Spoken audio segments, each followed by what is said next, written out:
You know, I come at this from a lot of different directions, try to lay it out here and make some sense out of it to give you an idea of what we believe and why we believe it and what you're dealing with when you come up against liberal Christianity. There's not a liberal, progressive, mainline, Protestant denomination Christian in this country that believes in the new birth. Not a one of them.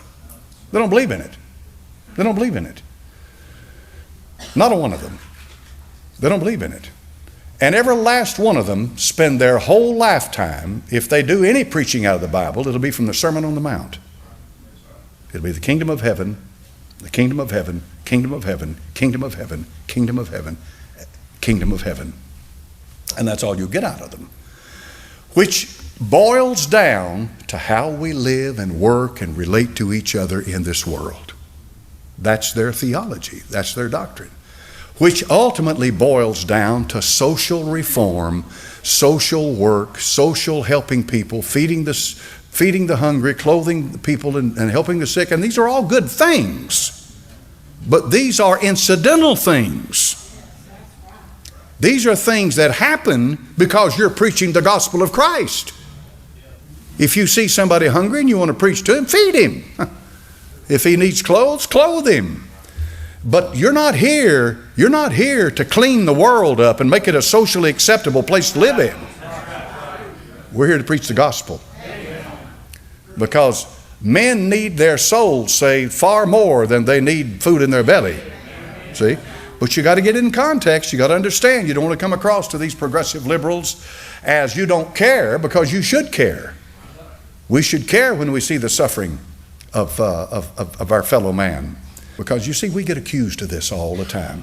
This is where liberal progressive, they say, you see that bunch of nuts down there, that bunch of ignoramuses, every little problem that comes up in their life, if they get sick or if they have a problem here, they lose their job, it's the devil. You can hear them mocking you. You're blaming the devil for everything that happens in your life. And oh, how they mock and they make fun at that. They step back and they say, listen, if you're going to live in this world, you're going to have problems. They're going to come. They're going to come. It's just going to happen. That's the way this world is designed because of the fall, because of the curse of sin. You're going to have problems. But Satan can multiply them 1,000-fold.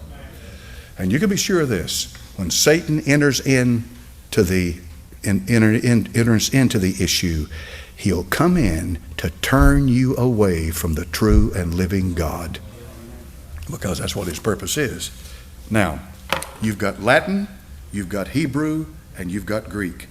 You've got the three major languages that existed 2,000 years ago. Greek, 2,000 years ago, was the language of commerce.